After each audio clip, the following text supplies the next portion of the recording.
When I finally moved into my first home, it felt like everything in my life was finally coming together. I had saved for years, scraping by and pinching every penny, and that small wooden house with its fenced yard and surrounding trees was a dream come true. It was located in a quiet neighborhood, and I remember how I felt that first night. Free, independent, ready to start a new chapter. I was still unpacking, organizing things little by little, but I already felt like I belonged there. The only detail that bothered me a little was the access to the crawl space under the house. It was a tiny rusty hatch on the side of the house, and it looked really old. But honestly, I didn't pay much attention to it at the time. The strange things started happening during my first week. In the middle of the night, I began hearing noises coming from under the floor. It was always subtle at first, like the creaking of wood or something lightly scraping. At first I thought it was some kind of animal, maybe rats or even a raccoon. I even joked to myself, "Welcome to home ownership, now you've got furry intruders to deal with." But it started to bother me more when the noises became consistent, always around 2 or 3 in the morning. It sounded like something or someone was crawling back and forth underneath. One night I was watching TV in the living room, almost dozing off on the couch, when I heard a loud noise. It sounded like metal being struck, as if it came from the hatch to the crawl space. My heart raced. I got up slowly, trying not to make a sound, and went to the front window, which had a view of the side of the house. The hatch was slightly ajar. My stomach churned. I was sure it had been locked the day before. I grabbed my phone and turned on the flashlight, but didn't have the courage to go outside and check. Instead, I locked all the doors and tried to convince myself that I had just left it improperly secured. Over the next few days, things got even more unsettling. Food started disappearing from the kitchen. Small things at first, like bags of chips or fruit, but then larger items, like portions of meat I had left thawing in the fridge. I thought maybe I was being paranoid or forgetting that I'd eaten them, but deep down, I knew that wasn't the case. The growing feeling that something was wrong began to consume me. That's when I finally decided to take a closer look at the crawl space. I chose a Saturday morning to inspect the crawl space. I didn't want to do it at night. Just the thought of looking under there in the dark sent shivers down my spine. I grabbed a flashlight and put on gloves because the hatch was covered in rust. The damp smell coming from inside was awful, a mix of wet earth and something I couldn't quite place, almost like a rancid odor. When I opened the hatch, a chill ran down my spine. The flashlight illuminated a cramped space with wooden beams above and dirt below. Everything looked normal at first, but I kept scanning the area carefully. That's when I saw it. In the farthest corner there was a pile of filthy blankets and a few empty water bottles. My heart pounded. I knew immediately that someone had been living there. The way the blankets were arranged and the presence of the bottles. It wasn't something an animal would do. I slammed the hatch shut harder than I meant to, the sound echoing through the yard. I ran back into the house, locking all the doors and windows. My mind was racing. Who was living down there? For how long? Should I call the police?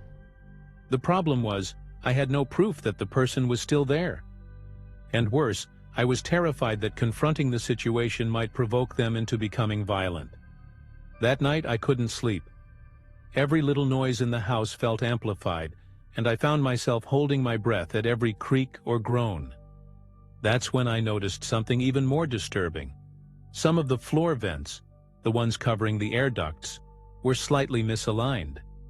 I had never paid much attention to them before, but now it seemed glaringly obvious. The idea that someone could have been watching me through those vents made my skin crawl.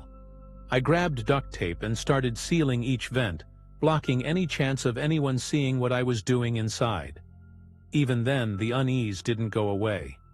I felt like I was being watched constantly. The next morning, I found something that erased any lingering doubts. One of the kitchen cabinets was open, and on the floor were muddy footprints. They trailed from the kitchen to the back door, which was unlocked. I never left that door open. That meant the person had entered my house while I was sleeping. My whole body was shaking as I grabbed my phone and called the police. I tried to explain the situation, but my voice was shaky and broken with nerves. They told me they'd send a patrol car, but the thought of the person still being nearby made me feel sick with fear. When the police arrived, 2 officers searched the crawl space while I waited on the sidewalk, trembling with anxiety. After a few minutes, one of them came out and called me over, looking serious. "You were right. There are clear signs someone's been living here," he said. They found more blankets, a backpack with dirty clothes, and, to my shock, a journal. Yes, an old notebook filled with scribbled, disorganized notes. One of the entries said, "She has a routine, goes to bed early. Must be alone." My stomach turned. He was talking about me. It was impossible to ignore the feeling of complete violation, as if every shred of my privacy had been stripped away. The officer suggested I stay in a hotel for a few nights while they investigated further. I didn't think twice before agreeing. I packed some clothes, my laptop, and headed to a cheap hotel in town. During those nights, I barely got any sleep. I kept wondering who this man was, what he wanted, and how he managed to live under my house for so long without me noticing. I also couldn't stop thinking about the air vents and the idea of him watching me while I slept. Just the memory made my skin crawl. 2 days later, I got a call from the police. They had found the man. He was wandering in a nearby neighborhood and was identified thanks to descriptions provided by the neighbors after I reported the incident. He was a homeless man with a history of mental health issues. When questioned, he admitted to living in the crawl space because he thought no one would notice. But what shook me the most was that he confessed to entering the house more than once to steal food and, as he put it, see what a normal person's life is like. Those words stayed with me. I couldn't decide whether to feel anger, fear, or pity. After everything was over, I returned to the house, but it was never the same for me. I installed security cameras, changed the locks, and bolted the crawl space hatch with a heavy padlock. Even so, the sense of safety I had in the beginning never came back completely. To this day, I still find myself glancing at the air vents and double-checking all the doors before I go to bed. Sometimes, I wake up in the middle of the night with the feeling that someone's watching me, even though I know the house is empty. Maybe it's just paranoia, but after everything I went through, it's impossible not to stay on high alert.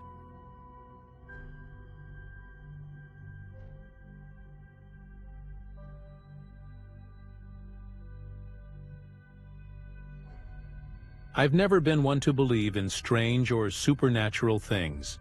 My name is Eric. I'm 29, and last year my girlfriend Sarah and I decided to take the big step of buying our first house. It was one of those older properties with a needs-work charm, but a lot of potential. It was in a quiet neighborhood, full of trees, the kind of place where everyone seems to know each other. We were excited. Sarah had all these plans for making it the perfect home, and I just wanted a decent space in the garage for my tools and car. It seemed like the ideal spot to start our lives together. The first weekend after we moved in, we started cleaning out the house, beginning with the garage. It was packed with junk left behind by the previous owner. Dusty boxes, broken furniture, rusty tools. In the corner, almost hidden behind a toppled cabinet, we found an old wooden chair that looked like it could fall apart at any second. It was a classic design, with a curved backrest and one of the arms cracked. Sarah joked that it looked like something out of a horror movie. We laughed, tossed the chair into the trash along with everything else, and got back to work. The next morning, I went out to grab coffee and bagels, while Sarah continued organizing the kitchen. When I got back, I headed to the garage to grab a few boxes, and I almost dropped the coffee. The chair was back, sitting in the exact same corner where we'd found it the day before. My first thought was that the garbage truck hadn't come by yet. But as I looked around, I realized everything else was gone, except for the damn chair. I told Sarah, and she just shrugged, saying maybe a neighbor thought it was left out by mistake and brought it back. It didn't make sense, but I let it go.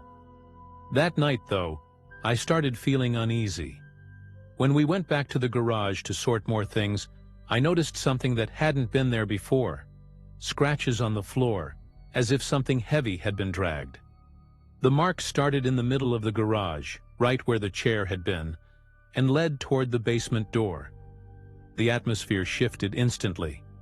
Sarah noticed it too and tried to brush it off, saying it was probably old dirt or scuff marks. But I knew those scratches were fresh. That night I could barely sleep.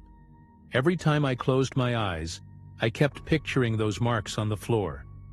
I tried to rationalize it, convince myself it was nothing, but something just didn't feel right. Sarah seemed calmer and kept telling me not to stress so much. The next morning, I decided to handle the situation myself. I went to the garage, grabbed the chair, and loaded it into the trunk of my car. I drove to the nearest landfill and personally watched the workers toss it into a massive pile of junk. I finally felt relieved. When I got back home, Sarah was out in the backyard, tending to the plants. As I walked into the garage to grab some tools, my body froze. The chair was back. This time, though, it wasn't in the corner where we'd originally found it. It was sitting right in the middle of the garage, as if someone had deliberately placed it there. I approached it slowly, feeling like I was being watched. There were no drag marks on the floor this time, but the silence in the garage was oppressive. Sarah came to the door, asking if I was okay, and when I pointed to the chair, she finally started to look uneasy.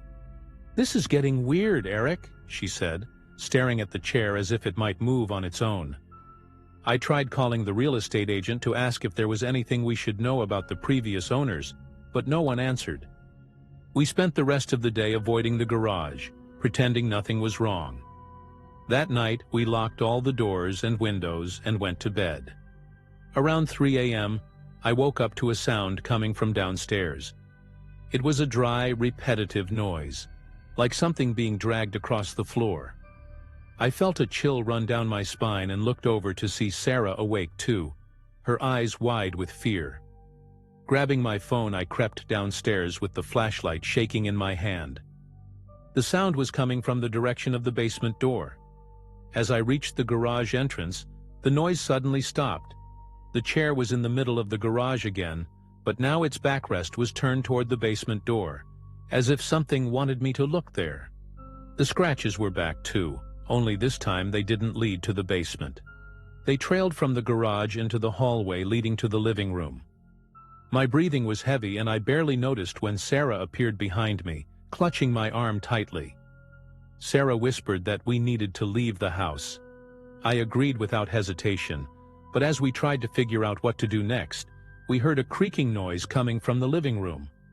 It was the kind of sound you don't want to hear when you're already terrified.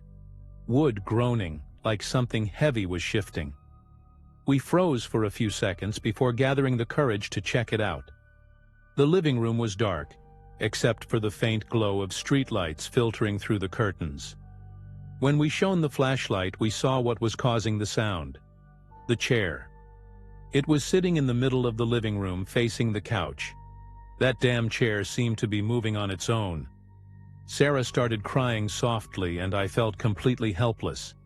I grabbed a knife from the kitchen and approached it, not even knowing what I planned to do.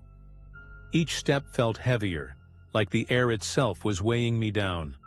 When I finally got close, I saw something that made my heart stop.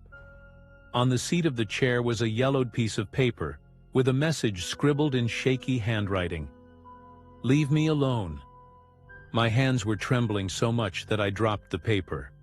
Sarah pulled on my arm, insisting we leave the house immediately, but I had this gut feeling that if we walked away now, something worse would happen.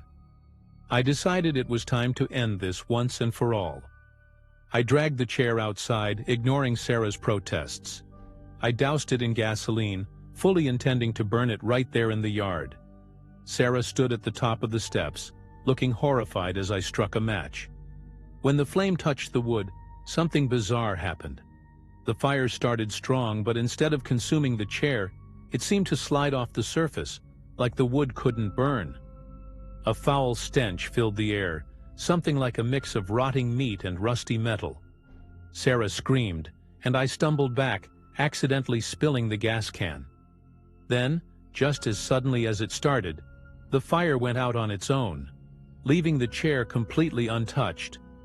It was as if someone had snuffed out a candle. The chair remained intact, as though nothing had happened. I knew I couldn't leave it there, so I ran to the car, threw it into the trunk again, and drove miles away to an abandoned lot. There, I dumped the chair into a hole and buried it with my bare hands, not caring about the dirt or how exhausted I was.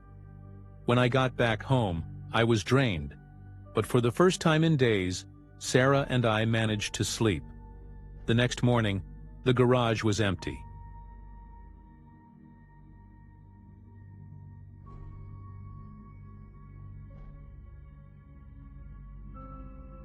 I had just moved into my new house, an old two-story at the end of a quiet cul-de-sac.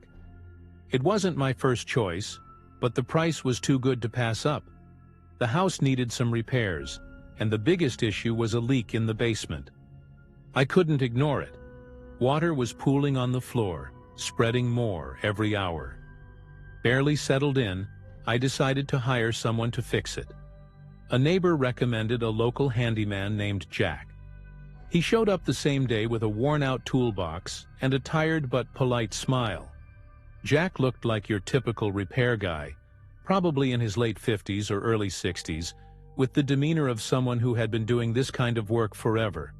He wore a gray jumpsuit stained with grease and spoke with a mild southern drawl. He assured me it was a quick fix and followed me to the basement, where I explained the problem.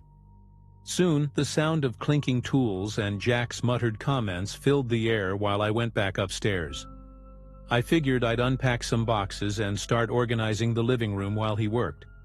After a couple of hours, I realized the noise had stopped.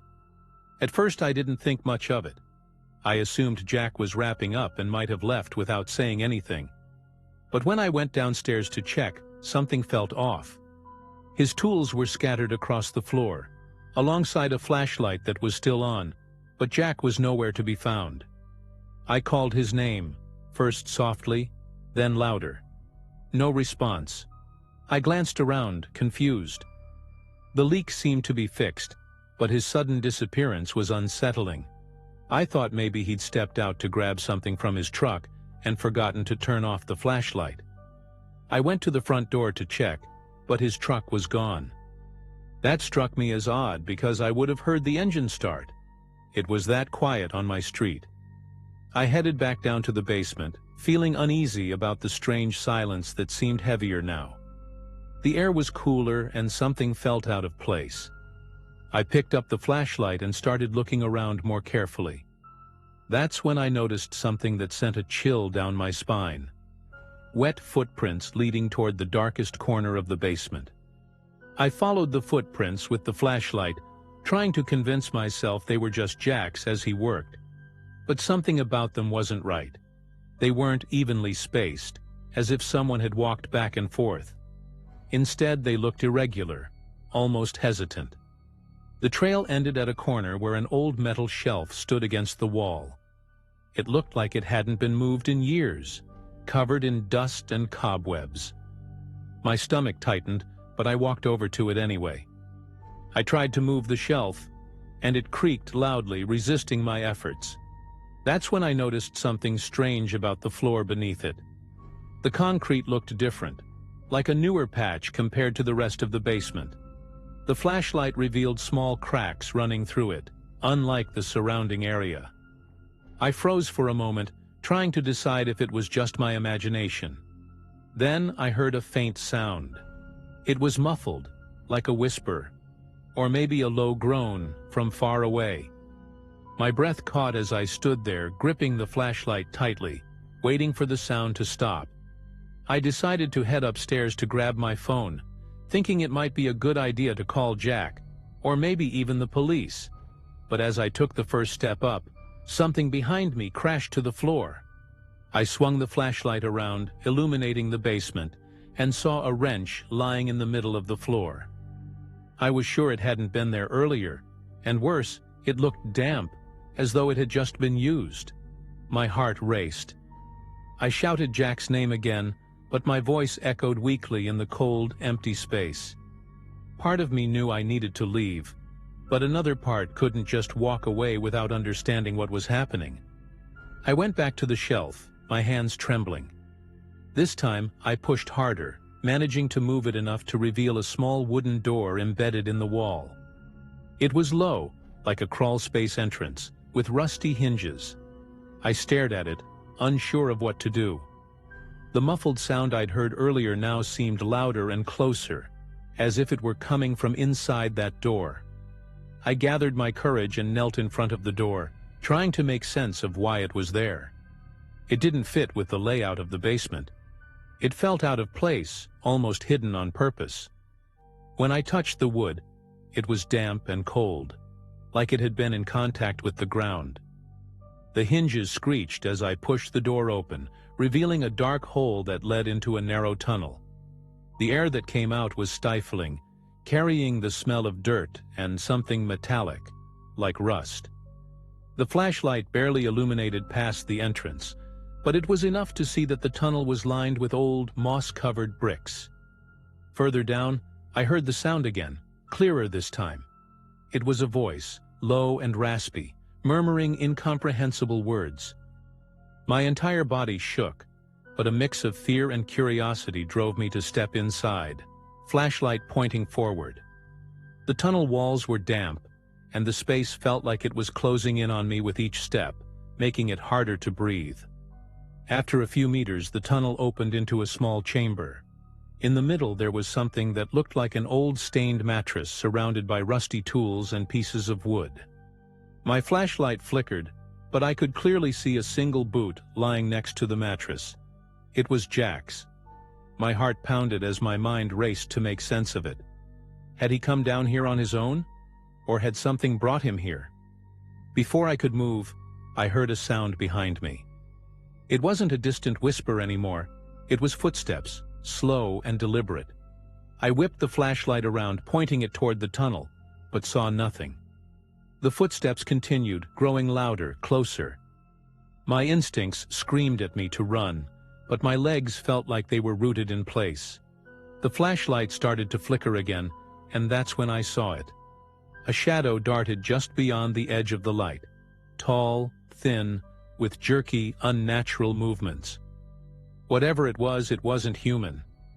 My mind screamed for me to run, but my body wouldn't move. The shadow vanished into the tunnel ahead, but the suffocating feeling of being watched didn't leave. I took a deep breath, mustered every ounce of courage, and began backing away slowly, keeping the flashlight pointed ahead. Every step felt like it echoed louder, drawing more attention to me. As I reached the entrance of the chamber, the sound of movement came again, this time behind me. I turned sharply and saw something that froze me in place. The tall, thin figure stood at the end of the tunnel, bent in a grotesque way. It didn't have a face, just a smooth, pale surface where eyes and a mouth should have been. In its hands, something gleamed under the flashlight's flickering beam. A tool from Jack's set. My heart pounded harder than ever, but instead of running, I did something I can't explain. I screamed at the top of my lungs, a cry of pure desperation. To my shock, the figure flinched, almost recoiling at the sound. I didn't waste the opportunity. I turned and bolted through the tunnel, taking the steps two at a time until I burst into the basement. I slammed the door shut behind me and secured it with the flimsy latch that was already there. I collapsed on the floor, trying to catch my breath, as the house fell into an eerie silence. For a moment I thought I was safe, until I heard the scratching sound on the basement door. I didn't stay to find out what it was. I grabbed my keys, ran to my car, and drove away without looking back. The next day, I hired a team to seal the basement entrance and put the house up for sale. I've never returned. Jack's disappearance remains a mystery. The police investigated but found no trace of him besides the tools he left behind. To this day, I can't explain what I saw that night, but the sound of footsteps and the faceless figure still haunt my dreams.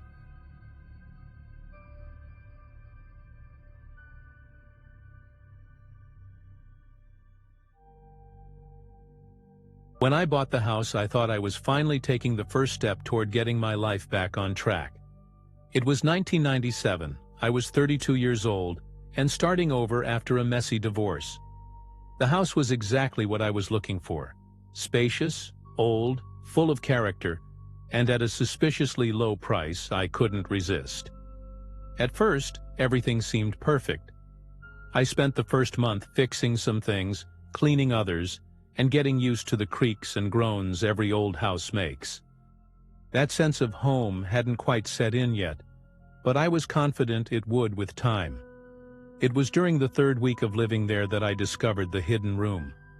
I was cleaning out the basement, which felt more like a maze with its uneven walls and strange corners, when I noticed something odd. One section of the wooden wall looked less worn, almost too new compared to the rest. After a few minutes of knocking and pressing, I found a concealed handle. My heart started racing. It felt like opening a treasure chest, except I had no idea what to expect. When I pulled the door open, I found myself staring at a small guest room, fully furnished, as if it had been waiting for a visitor. The decor was strange. The bed had a floral quilt and two neatly arranged pillows. There was a worn leather armchair, a lamp with a faint yellowish tint, and a dresser that looked straight out of the 1950s. But what really unsettled me was the smell. It wasn't exactly bad, but it was odd. A mix of mothballs, wilted flowers, and something else I couldn't place. It felt fresh, recent, like someone had been there the night before. I ran my fingers over the quilt and felt the clean texture, as if it had just come out of the laundry. But it didn't make sense. No one else knew about this room, not even me. I decided not to think too much about it. I shut the door, finished cleaning the basement, and went about my day. But that night, while watching TV in the living room, I swear I heard a muffled sound coming from downstairs. It was barely audible, like someone shifting their weight. My first thought was that it had to be the house settling, or maybe even a rat. But when I went down to check, everything was exactly as I had left it. The door to the room was closed, just like I'd left it. I stood there for a few minutes, straining to hear anything else, but the silence was almost more unsettling than the sound from before. The following days were relatively calm, but then I started noticing something strange. Every time I passed by the basement door, I felt this odd chill, like the air down there was heavier. One night as I was trying to sleep, I heard the muffled noise again. This time it sounded like something being dragged, slow and deliberate, almost like furniture being moved. I grabbed a flashlight and went downstairs. When I reached the basement, my heart skipped a beat. The door to the hidden room was slightly open. I was sure I had locked it the day I discovered it. Curiosity got the better of me. I pushed the door open carefully and the flashlight beam swept over the room. Everything looked the same, with one exception. The pillows were indented, like someone had been lying there.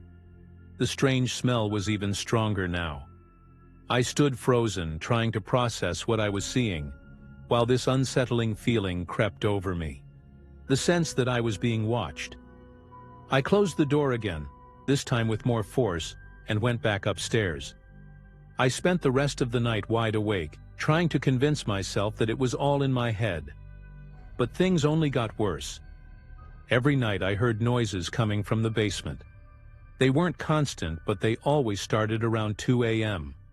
It sounded like light footsteps, almost as if someone was walking barefoot on the cold floor. I tried to ignore it. I even told myself it must be a plumbing issue, or maybe the wind, but none of that explained what I found the next morning. I decided to check the basement first thing in the morning, and to my surprise, the room looked different. The bed didn't just look used, the quilt was disheveled, with the edges trailing onto the floor. There was no denying it anymore. Someone, or something, was using that room. I decided to take a picture of the room, thinking it might help me make sense of things. Maybe I could show it to a friend who was coming over that weekend. After taking a few shots, I went back to the kitchen and started analyzing the images. That's when I noticed something that made my blood run cold. The light in the photo seemed off. In the corner of the picture, almost imperceptible, was a shadowy figure sitting in the leather armchair. It looked vaguely human, but there was no mistaking it. I had captured something that wasn't supposed to be there. I wanted to believe the figure in the photo was just a trick of the light, or some optical illusion. I erased it from my mind and tried to carry on with my day. But that night, something happened that made me realize I wasn't dealing with just my imagination. I woke up around 3 a.m. with a heavy feeling on my chest, like someone, or something, was watching me.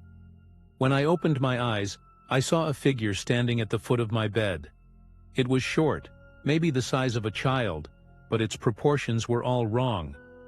Before I could react, the figure took 2 steps back and vanished into the darkness of the hallway. I froze for a moment, trying to convince myself it was just a dream. But when I looked down at the foot of my bed, I saw indentations on the blanket, like someone had been gripping it. The next morning I called a friend, Nathan, to come over and help me figure this out. I told him everything, even though I was scared he'd think I was losing it. At first he laughed, thinking it was some elaborate joke. But when I showed him the photo, the smile disappeared from his face. He suggested we investigate the basement together that night, something that made my skin crawl, but also felt like the only option. When we went down to the basement, something was different. The door to the hidden room was slightly ajar, even though the padlock was still in place. Nathan shined his flashlight inside, and what we saw made my stomach churn. The armchair was now facing the door, and there were fresh finger marks on the dusty dresser. The air felt suffocating, heavier than ever. Nathan, who had been skeptical until now, looked just as unsettled as I felt. He whispered, "Dude, something's seriously wrong here. I think we need to leave." I didn't argue. We shut the door to the room, locked it again, and went upstairs. But the sound of our boots on the basement stairs seemed amplified in the silence, almost as if something was listening. That night, we both slept in the living room with the lights on. Around 2:30 a.m., the noises started again. This time, it wasn't footsteps or dragging. It was murmuring, faint but unmistakable, like several voices whispering all at once. Nathan looked at me, his eyes wide, and whispered, "You hear that, right?" I nodded, too scared to speak. The sound was coming from the basement. We grabbed a flashlight and, against all logic, decided to go back down. When we opened the door to the basement, the murmuring stopped immediately. We descended cautiously, each step heavier than the last. The smell in the air was unbearable now, so strong it made my eyes water. The hidden room's door was wide open, and the flashlight's beam revealed an even more disturbing scene. The bed was completely messed up, as if someone had thrashed around in it. The dresser, once coated in thick dust, now had visible streaks as though someone had wiped their fingers across it. And on the floor, there were footprints. They weren't human. They were smaller, like those of a child, but the toes were long and pointed. We didn't stick around to investigate further. We ran back upstairs, locked the basement door, and spent the rest of the night in the car outside. The next morning, I decided I couldn't live with this anymore. I went to the town records office, determined to find out anything I could about the house. After hours of searching through old files, I came across something chilling. The basement wasn't part of the house's original construction. The hidden room had been added later, without any official permits. No one knew who built it or why. I went back home that afternoon feeling defeated. I didn't know what else to do. The basement and that room seemed to be consuming me, messing with my head. I decided that I couldn't keep living like this. I called a contractor I knew and asked him to come the next day. My plan was simple: seal the room for good, close that door, and pretend I had never found it. It was the only way I could try to regain my sanity and make that house feel like a home again. That night, however, something happened that forced me to act faster than I'd planned. I woke up from a restless sleep with the same heavy feeling on my chest, but this time, it was different. When I opened my eyes, the figure wasn't at the foot of my bed. It was standing right next to me. My breath caught in my throat, and I couldn't move. The figure tilted its head slightly, as if studying me, before it backed into the shadows and disappeared. The smell was overwhelming, so strong I felt like I might throw up. I sat there, trembling, until the first rays of sunlight peeked through the window. The next morning, Nathan came back to help me. Together we went down to the basement with tools in hand. I didn't waste any time. We nailed boards across the door and poured cement over the entrance to the hidden room. It wasn't pretty, but I didn't care about aesthetics. I just wanted it gone. When we finished, we stood there in silence, staring at the sealed-off section of the basement. For the first time in weeks, the air felt lighter, as if something had finally left. It's been years since I sold that house. I never had the courage to go back down into that basement after sealing the room, and as far as I know, the new owner has never mentioned anything unusual about it. Still, I can't forget what happened. Sometimes I dream about that door and the strange smell, and I wake up with the feeling that someone is watching me. I don't know what it was, or if it's still there, but I do know one thing: I'll never live in a house with forgotten rooms ever again.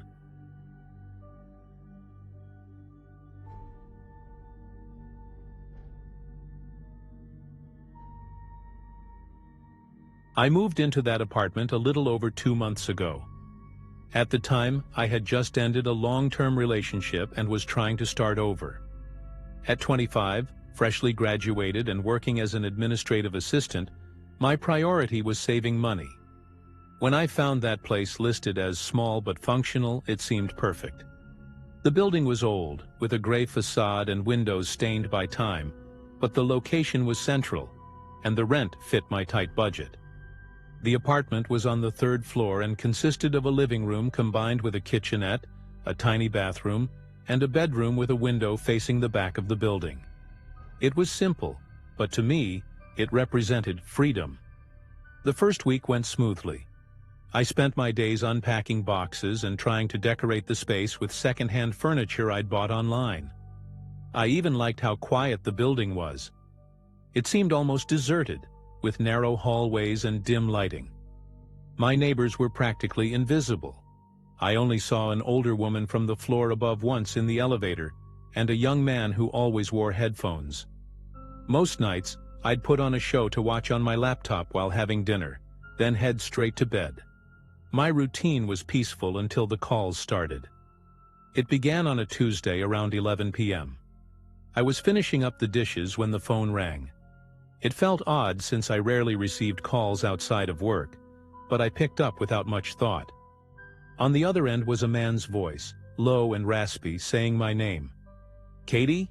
he asked, as if confirming. For a second I thought it might be someone from work, but something about his tone made me freeze. "Who is this?" I asked, trying to sound casual. He was silent for a moment, then started describing my apartment. "You live alone, don't you? The kitchen's pretty small. I can see the stove from here." My heart started racing, and I hung up immediately.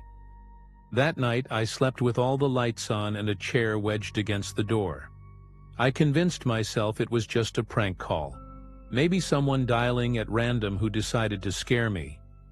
The next day I told my best friend Lauren about the call. She tried to calm me down, saying it was probably just a dumb joke, but she suggested I change my phone number just in case. I decided to take her advice and spent the whole morning at the phone company sorting it out.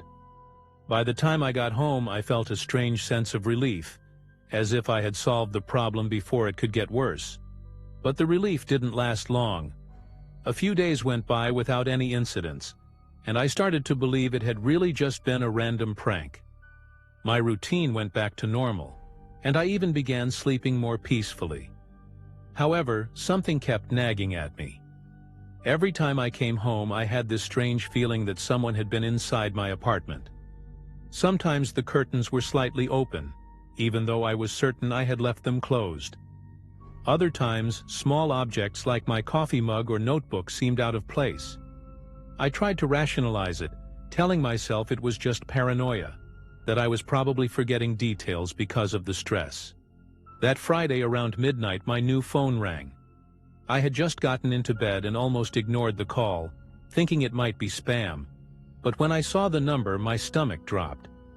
It wasn't the same number as before, but something about it felt wrong. With trembling hands, I answered. "Do you like your new number?" The same low, raspy voice said, mocking me. Before I could reply, he began describing what I was wearing at that exact moment. "Blue pajamas, hair tied up. You look comfortable." My blood ran cold. I was alone with the curtains shut, yet he knew. I hung up immediately and rushed to check the locks on the doors and windows. My apartment was on the 3rd floor, so it was unlikely someone was watching me from outside, but the idea that he might be inside the building sent me into a panic. I spent the rest of the night sitting against the door with a metal rod I found in my grandpa's old toolbox. I didn't sleep at all. The next morning I called the building manager, a grumpy man named Carl, and explained the situation. I asked if there were cameras in the hallways. He just shrugged and said, "The cameras haven't worked in years, miss. This building's old. You know how it is." After that conversation, I started to notice how strange the building was. There was no regular maintenance person. The neighbors were reclusive. And now that I thought about it, I had never seen the doorman, despite there being a front desk. I decided to pay more attention to my surroundings. Over the next few days, I forced myself to greet any neighbor I saw, but it only made me feel more unsettled. They seemed off. The old woman upstairs always gave me a blank smile without saying anything. The guy with the headphones wouldn't even make eye contact. Everything about the place seemed designed to make me feel like I didn't belong, like the building itself had a mind of its own. That night I decided to stay up late to figure out what was going on. I turned off all the lights in the apartment, sat on the couch with my phone in hand, and just observed. The silence in the building was almost oppressive. Nothing but the faint sound of plumbing, maybe water running somewhere. Around 2 a.m. I heard footsteps. Not in the hallway, but upstairs, where the older woman lived. I found it odd because the last time I saw her, she could barely walk without a walker. The footsteps were slow but rhythmic, like someone pacing back and forth. I tried to ignore it and convinced myself I was just being paranoid, until I heard something else. A faint scratching noise, coming from the wall in my bedroom. My heart was pounding. I grabbed the metal rod beside me and slowly walked toward the bedroom. I pressed my ear against the wall and stood there, completely still. The sound continued, uneven, as if something, or someone, was clawing at the concrete. I took a deep breath and banged on the wall as hard as I could. The sound stopped.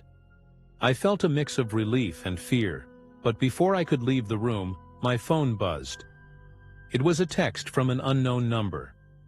"Do you like playing games with the wall?" My stomach churned. I turned off the bedroom light, ran back to the living room, and sat there in the dark, waiting for something else to happen. But the rest of the night passed without incident. The next day, I was determined to leave that apartment. There was no way this was a coincidence. I called Lauren and asked if I could crash at her place for a few days. As I packed a bag with clothes and essentials, I noticed something strange. The wall in the living room, right next to the front door, had a mark I had never noticed before. A small crack that ran in a straight line, almost like a seam. I crouched down to get a closer look and realized it wasn't just a crack. It was a narrow gap, almost invisible, but just wide enough to let a faint sliver of light through. My hands shook as I touched it. It was a slit. Before I could do anything about it, I heard a noise in the hallway. Slow footsteps, like someone dragging their feet. I grabbed my bag, my rod, and approached the door cautiously. I looked through the peephole, but the hallway was empty. Still, the feeling of being watched was overwhelming. I took a deep breath and, in a moment of desperation, yanked the door open, holding the rod tightly. No one was there, but the footsteps continued. That's when I realized they were coming from the stairwell. I shut the door quickly, locked it with every lock I had, and leaned against the wall, trying to steady my breathing. Then I heard it. On the other side of the slit in the wall, a low, raspy laugh, way too close for comfort. I don't know how I managed to stay still, listening to that laugh. It sounded so close, almost like the person was inside my apartment, but I knew that was impossible. Or at least I wanted to believe it was. I grabbed my phone and called Lauren. My voice was shaky, barely audible, as I explained what was happening. She insisted I call the police, but I hesitated. How could I explain this to them? A laugh coming from the wall didn't sound like something they would take seriously. Still, I had to do something. While talking to her, I saw a shadow pass through the slit. It was quick, but enough to send chills down my spine.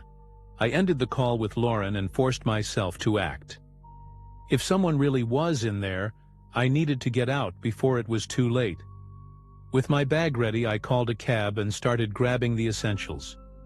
My movements were quick, but every sound in the apartment felt amplified. It was like the silence was working against me. When I heard a faint click coming from the bedroom, I froze. Slowly, I walked over. The closet door was slightly ajar. I was sure I had left it closed. Gripping the rod tightly, I took a deep breath and yanked the door open. It was empty, but a strange smell wafted out. Something damp, mixed with what smelled like sweat. When I finally left the apartment and got into the cab, my heart was still pounding like I had just run a marathon. I told the driver I needed a hotel, any hotel far from there. During the ride, my phone vibrated again. I hesitated, then looked at the screen. Another message from an unknown number. "Do you really think you can run from me, Katie?" That was the last message I received that night. I spent the next few days at Lauren's place, trying to make sense of what had happened. I called the building manager and asked to terminate my lease. I never went back to that building. To this day, I don't know who was calling me or how he knew so much about me. I never figured out what was behind that slit in the wall either. A few weeks after I moved out, I saw a news story about the building. A fire had destroyed part of the third floor. They didn't mention any victims, but something deep in my chest told me it was somehow connected. Even though it's been over a year, I still have nightmares about that voice. Sometimes I wake up in the middle of the night with the feeling that someone is watching me, even though I know I'm alone. Maybe it's just paranoia, but I can't stop myself from looking over my shoulder whenever I'm alone in a new place.